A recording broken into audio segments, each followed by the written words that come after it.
Warning! Kinda Murdery contains adult themes, explicit language, and descriptions of violence. It is not suitable for anyone, and we recommend you stop listening now.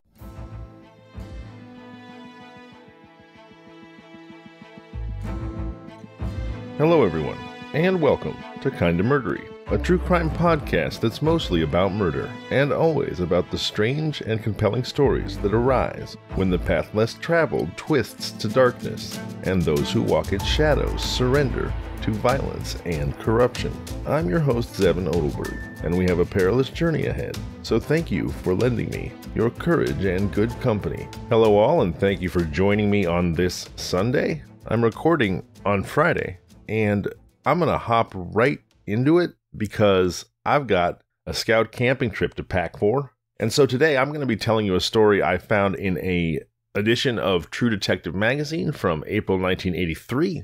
And it is the story of the Johnston brothers, who are a band of brothers after a fashion. If by band of brothers, I mean band of murdering bandits. All right. If you're ready, I suggest that you put your personal items underneath the seat in front of you. Stow your carry-on in the overhead compartment. Let go of the worries of the day, but be sure your seatbelt is fastened. There's turbulence expected ahead. Kinda Murdery's A Bloody Band of Bandit Brothers, the Murdering Johnstons, starts now.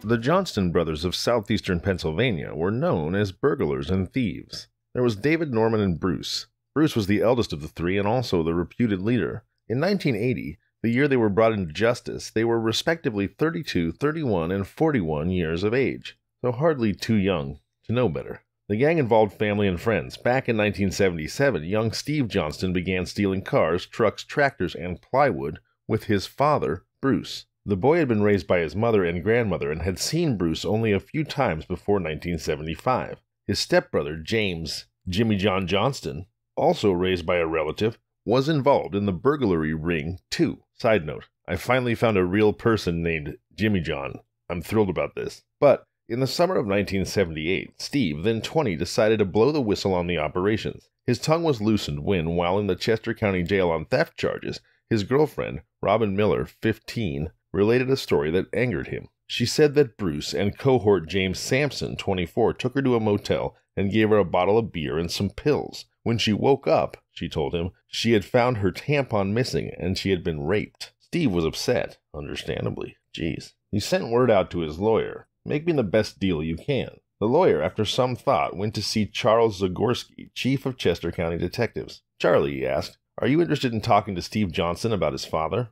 "I'm always interested in talking about the Johnston brothers," the chief replied, but he didn't sound enthusiastic. He'd already talked to and about them a million times and got nowhere. A meeting was set up for 1 p.m. on August 1st. Zagorski called in FBI agent Dave Richter and Lieutenant Richard Weimer of the state police, both of whom had been conducting their own investigations over the years. Steve told them about the gang's network of stealing, specifically about a big safe job at Longwood Gardens, a local tourist attraction, as well as the thefts of tractors and farming equipment and a big job at a vending machine company. There were thefts that reached across the state and even into New York and as far south as Florida. On August 9th, the FBI had a grand jury sitting in the federal courthouse in Philadelphia, listening to Steve Johnston telling these things about his father and uncles. He also named the others, Wayne and Jimmy Sampson, Dwayne Lincoln, and Jimmy Johnston. The FBI issued a warrant calling on Jimmy Johnston to testify on August 15th, but he never showed up. In fact, no one heard from him again, or from Lincoln and the Sampson brothers. Although Steve was to be transferred to another county for protective custody, his $100,000 bond was reduced to a nominal sum, and he was released on August 17th. He went to stay with Robin Miller's family in rural East Nottingham Township.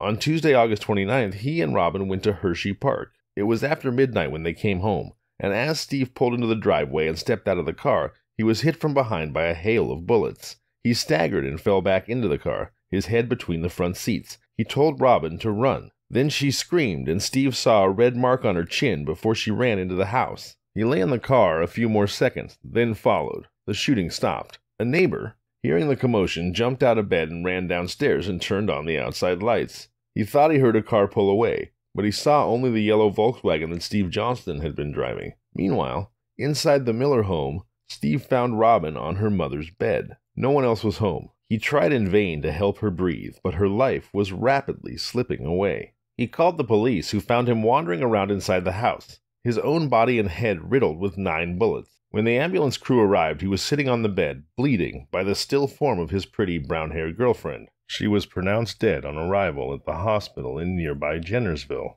Steve was admitted in critical condition, with wounds in the arm, larynx, abdomen, and back of the head. After surgery was performed, he was put under heavy police guard in the intensive care unit. That afternoon, the Pennsylvania State Police, FBI agents, and Chester County detectives swarmed over Bruce Johnstons' rural home in Elkton, Maryland. They arrested him on charges of obstructing justice by allegedly preventing Jimmy Johnston from testifying before the grand jury. He was placed in federal custody. Lieutenant Weimer declined to comment to the press about whether or not Bruce might have been involved in the obvious ambush, but there were rumors that he'd placed a $15,000 price tag on his own son's head. From his hospital bed, Steve told police that there had been at least 2 assailants, and that he and Robin were shot at close range with handguns. Leslie Dale, 37, was another man the lawmen were interested in talking to. His name had been mentioned by Steve during the questioning. Officers spotted him at a bar on Thursday and waited for him to leave. When he did so, they took him in for questioning. When asked where he'd been the day before between 10 p.m. and 2 a.m., Dale admitted that he'd been pulling a burglary, but wouldn't tell Zagorski where.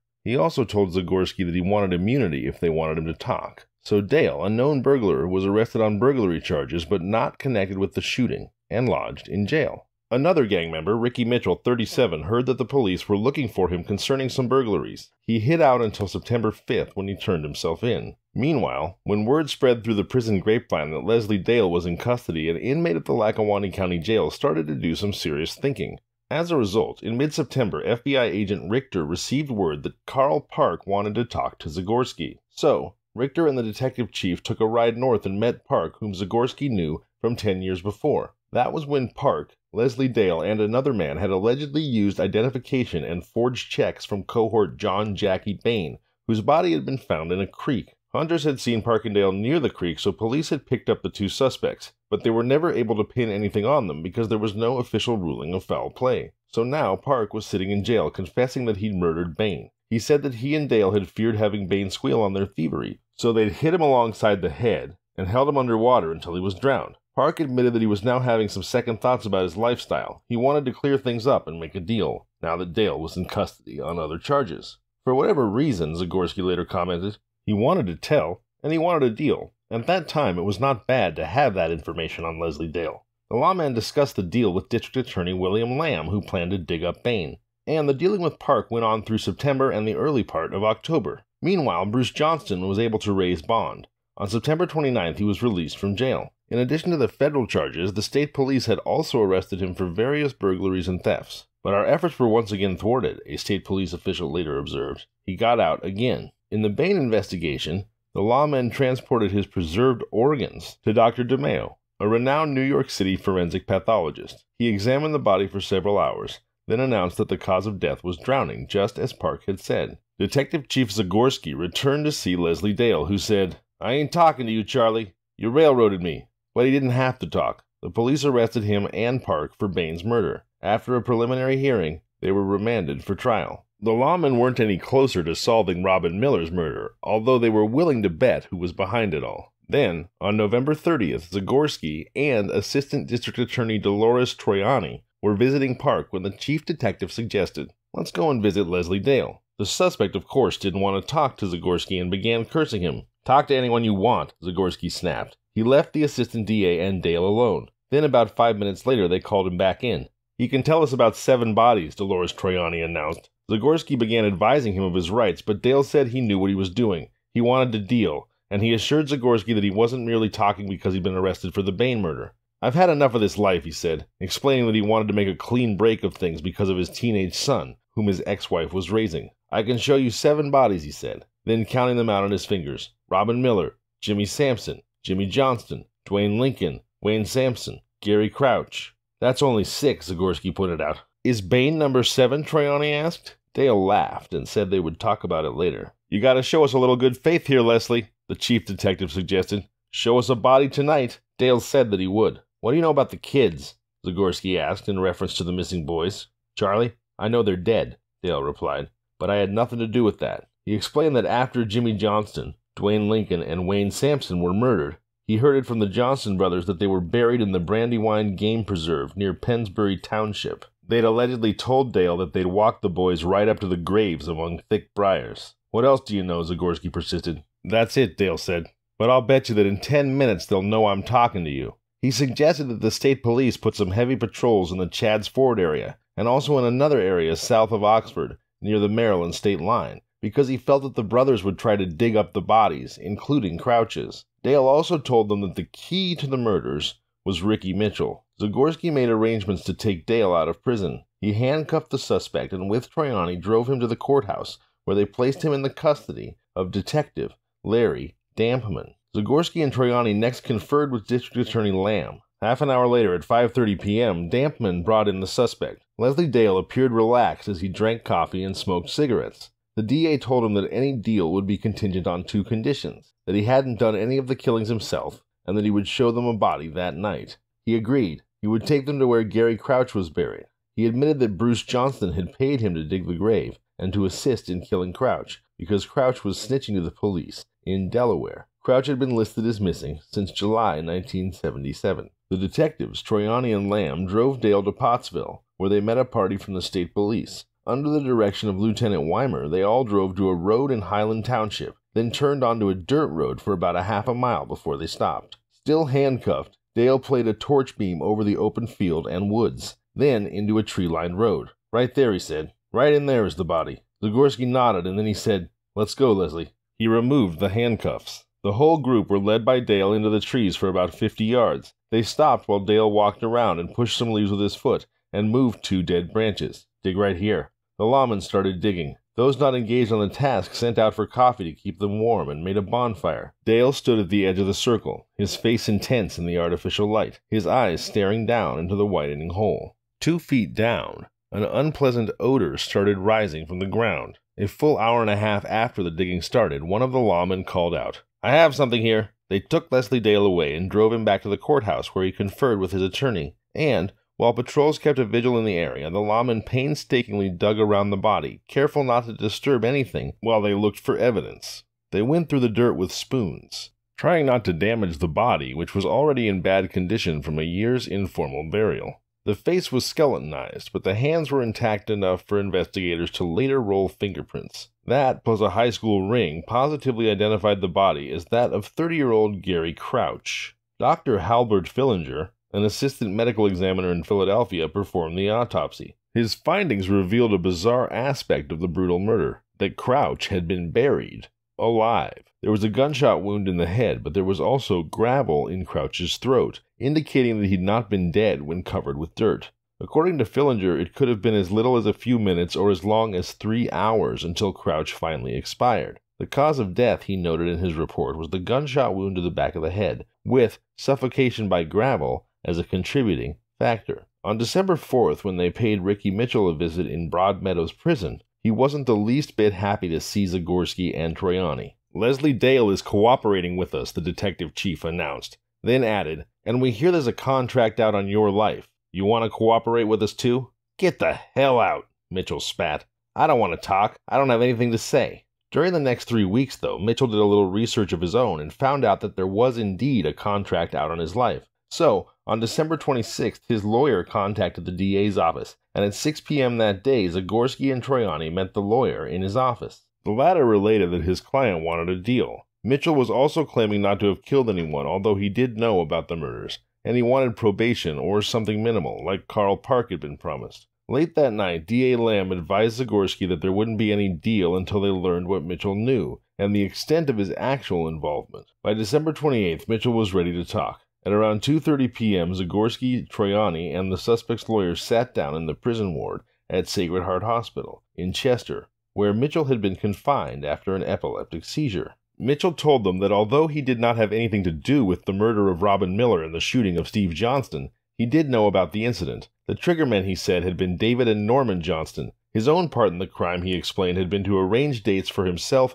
and Bruce Johnston with some girls. At first, Mitchell said Bruce had only wanted his son out of the area so that he wouldn't testify. But then, 10 days after the shooting, he put out a $15,000 contract on Steve's life. Norman, David, and Mitchell checked into a motel near Oxford, then began staking out Robin Miller's home. Leslie Dale knew about the contract. Mitchell said, in fact, that Bruce even rented a car for him so that Dale could find the intended victim. But as it turned out, Dale was using the car to drive from bar to bar, drinking. The weather had been wet while they were waiting for Steve to show up as a target, Mitchell stated. One night, after they'd been waiting in a muddy field in the rain, he told the others, once they got back to the motel, that he wasn't going to go back out anymore. "I'm not catching a cold over this damn thing," he said he told the others. They all took off their wet, muddy shoes and positioned them over a bathroom door under an infrared light. The motel cleaning lady would later corroborate that she'd seen the shoes there at that time. When Mitchell explained that they had borrowed a car from Newark, New Jersey, Zagorski asked, "Do you mean they stole a vehicle?" Mitchell told him, "They borrowed it. You know what I mean?" It had been a four-door Pontiac, dark in color and about a 1971 in make. Mitchell claimed he didn't know what had happened to it, that perhaps it had been destroyed, cut up or something.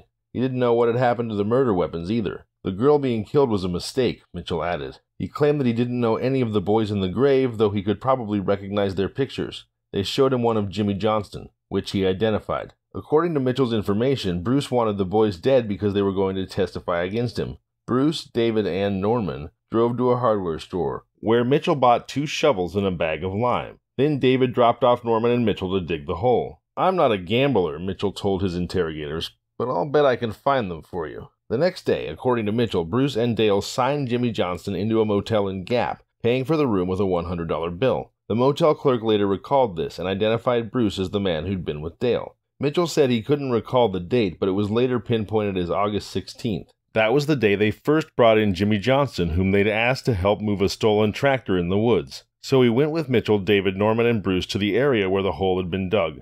They walked into the woods, where Bruce shot him several times in the head. Then they took off his shoes, and also took from his pockets the money they'd given him. They left the grave open, then returned to the road where Norman was waiting in the car. Mitchell said he remained at the motel. An hour later, the others came back with Wayne Sampson and Dwayne Lincoln, who were high on drugs and covered with blankets. Bruce told the story about the tractor stuck in the woods, whereupon Sampson and Lincoln agreed to help. The 4 conspirators got in the car with the youths, and when they got to the edge of the woods, Bruce, David, and Mitchell walked one of the boys up to the grave. David then shot him in the head once, and when he spun around, shot him twice more. Then, according to Mitchell's statement, David gave Mitchell the gun and told him, "The last one is yours. Everyone's going to kill one. You got to take care of this one, or that hole is really going to be full." Mitchell said he interpreted that to mean that if he didn't kill somebody, he'd be buried too. If he didn't commit one of the murders, they'd kill him. So he walked back to the car and returned with the other boy, who had to be talked into coming into the dark woods. At the open grave, Mitchell shot the boy twice in the head. They covered all the bodies and then went back to the house,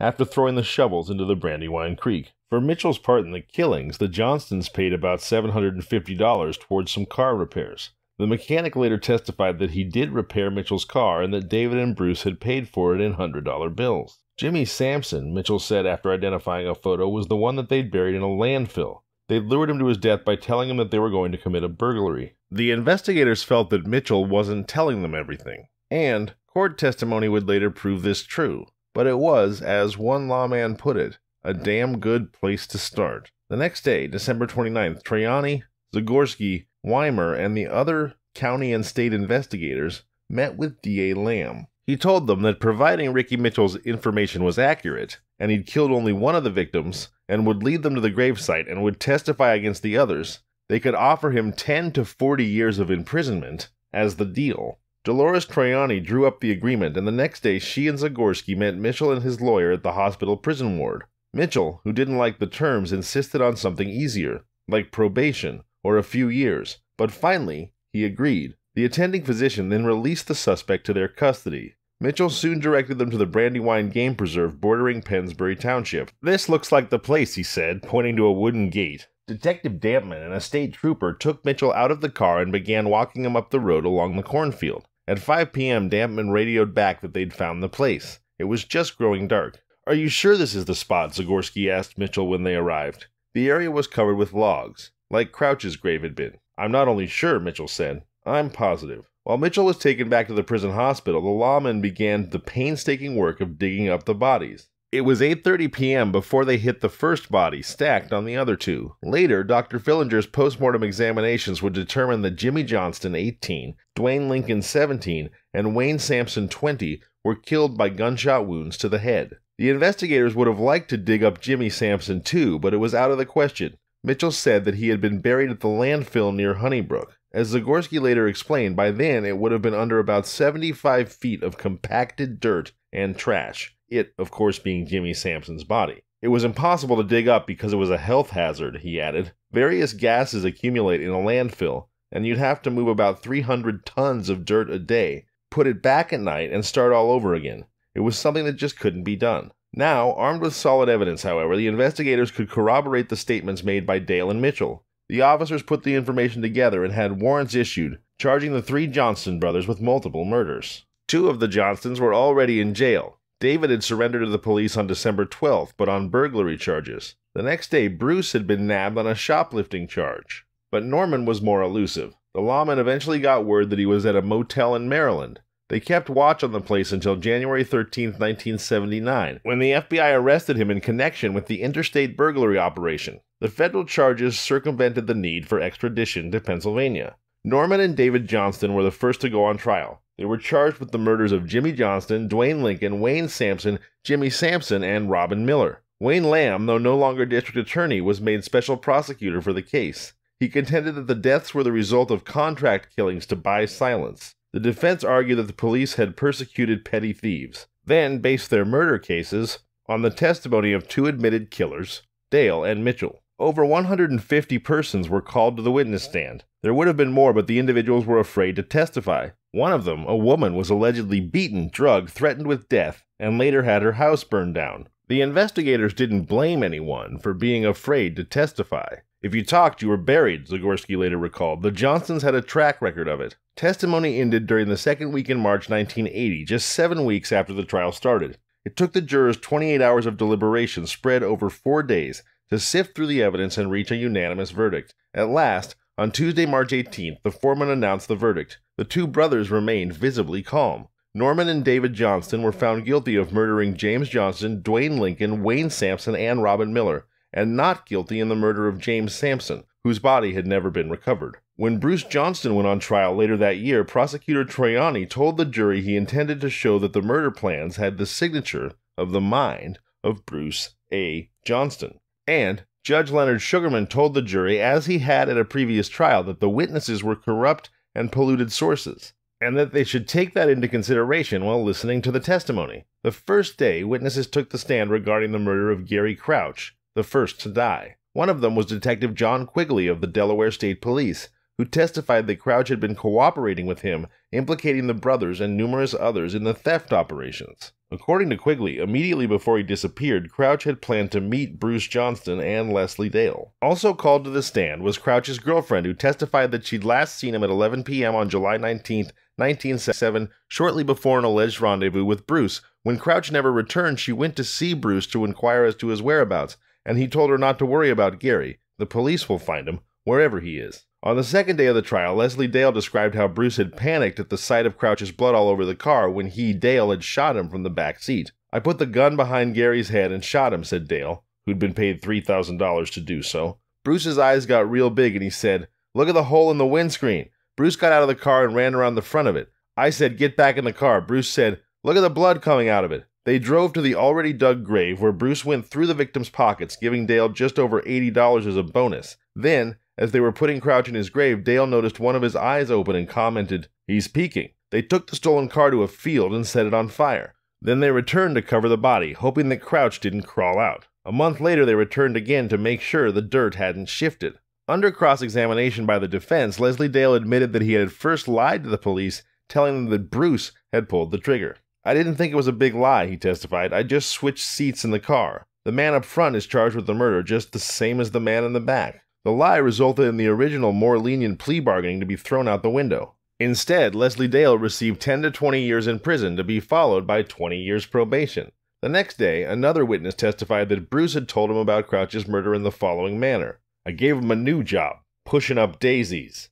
Later called to the stand, Ricky Mitchell related how he had duped the three boys into coming into the woods. Jimmy Johnston had been the first to fall for the ruse. Then David Johnston shot Dwayne Lincoln in the back of the head, Mitchell testified. The boy grabbed his head and turned around and tried to speak. David fired 2 more slugs at the boy and he fell. Mitchell himself had to shoot the third, Wayne Sampson, but missed the first shot because Bruce had chosen that moment to shine a torch in his eyes. The boy turned around and asked me if it was a real gun, Mitchell told the court. I didn't say a word. I fired 2 more shots at his eyes. He fell down. Mitchell's original plea bargaining deal had been voided because of the inconsistent statements he gave to the police. As an explanation, he testified that his stories had varied because he didn't trust either the police or the prosecution. Eventually, Ricky Mitchell received a life sentence. Mitchell also stated that Bruce had told him that he tried to get Leslie Dale to bring one of the boys to the hole because he wanted to put Dale in the hole, too. On October 15th, a witness called by the prosecution testified that Bruce had commented to him about Steve Johnston. If he comes to see his daddy, I'll take him up the hill to visit his buddies.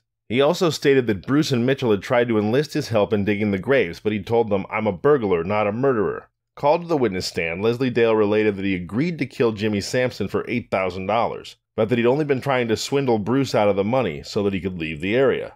When asked if he had received that amount, he replied, If I had, I sure wouldn't be here now. Recalled as a witness, Mitchell testified that he lured Sampson to the landfill on the pretext of making burglary plans. Then, he faked an epileptic seizure to catch him off guard. I was told by Norman Johnston to remain close to a bulldozer, Mitchell said, but I wasn't going to stay there and be eliminated. I hid behind some boulders. I saw Bruce on my right. I came out holding my stomach and said I'd had a seizure and lost my glasses. Norman started looking around for them, so Jimmy Sampson relaxed and he started to look too. I saw Norman's hand come up and the gun went bang. Mitchell said he immediately pulled his own gun and pointed it at Norman, who asked him if he was scared. When Mitchell didn't reply, Norman gave Mitchell his gun to hold. One witness called by the prosecution testified that when he'd asked Bruce what it was like to kill someone, the defendant had replied, I have no problem. I can put my head on the pillow and go to sleep. But when Bruce took the stand, he portrayed himself as a gentleman, a ladies' man, and a good father. In his testimony, which began on November 10th, he suggested that several of the witnesses had grudges against him because he'd been messing around with their wives. I used to have a lot of lady friends, the defendant said. I love women. It was over women, he said, that he and Dale had a hatred between them. He alleged that Dale had raped some woman he knew, and that he was scared of Dale. No way would I go out after dark in the woods with Leslie Dale, he said. Then he claimed that Dale had threatened to kill Steve, and that if Bruce had known about an ambush being planned, it never would have happened. He testified that he loved his son, even though his son was a junkie and did not live with him. He denied offering Steve money not to testify, claiming that he had actually offered to foot the bill for a drug cure for his son. As for Steve's allegation that he, Bruce, had raped Robin Miller, he told the court that he would not have done it because he considered her a little girl because that's what she was. Later in his testimony, Bruce admitted that he'd been looking for Steve, but denied that he wanted to kill him. When asked if he was upset over Steve's testimony before a grand jury, he replied, Kids are kids, how do you get mad at your own son? Even a relative of the Sampsons testified that Bruce had been like a father to the brothers, Jimmy and Wayne, that he was accused of killing. In his closing arguments, Bruce Johnston's attorney claimed that the defendant was the victim of a frame-up by Dale and Mitchell, who used the opportunity for their own benefit. It was Dale and Mitchell, he alleged, who'd committed the murders, not Bruce. The defense also pointed out that the criminal witnesses involved made deals so that they were benefiting. Prosecutor Troiani justified the plea bargaining and the deals. She said, this is the type of case that proves deals must be made with people less culpable to get at people more culpable. There were no other witnesses, she pointed out, because midnight assassins leave no witnesses. The jury began deliberations on November 14, 1980, and after several hours they returned with a verdict finding Bruce Johnston guilty on all 6 counts of first-degree murder. Norman and David Johnston, as well as Ricky Mitchell and Leslie Dale, were also convicted and sentenced to life in prison. Norman Johnston escaped for 3 weeks in 1999 and then ultimately gave up after he got, quote, tired of running from the troopers. Before I sign off, I'd like to quickly remind you of the 3-digit lifeline number, 988, that you can call to receive immediate counseling for substance use, mental health, or suicidal thoughts. So, if you're facing an acute crisis, please do dial 988. Program it into your phone now. Don't hesitate to get the help that you need. And also, please do remember that the world is a better place with you in it. Now, if you're not facing an acute crisis, and you'd just like to make a connection, please don't hesitate to reach out to me, kindamurdery@gmail.com or @kindamurdery on all social media. Or you can call the Kinda Murdery hotline, 888-MURDERY. That's 888-MURDER, the letter Y. Or 888-687-3673. 3379. So you can call to connect with me there if you want, or, and I hope you'll do this, I really do, you can call to tell me your very own kind of murdery story, which of course doesn't have to be necessarily about murder. Just something bizarre, strange, dark, maybe just weird, funny, whatever. Just tell me a good story, and I would love to share it with the community. Also, if you're a person with a disability, physical or otherwise, I would love it if you shared your story as well, which you can do, of course, on the Kinda Murdery hotline, 888-MURDERY, or via email or social media, kindamurdery@gmail, or @kindamurdery on all social media. Again, as has always been the case, it's my hope that if we all share our stories as a community, that ultimately people who live a very different life and have very different experiences than we do ourselves will become more real to us, and that we can foster and build empathy and community that way. I look forward to seeing you on Thursday. Thank you so much for being here. Please do dial 988-MURDERY and tell me a story. And with that, I'm Zevin Odelberg, and this has been Kinda Murdery.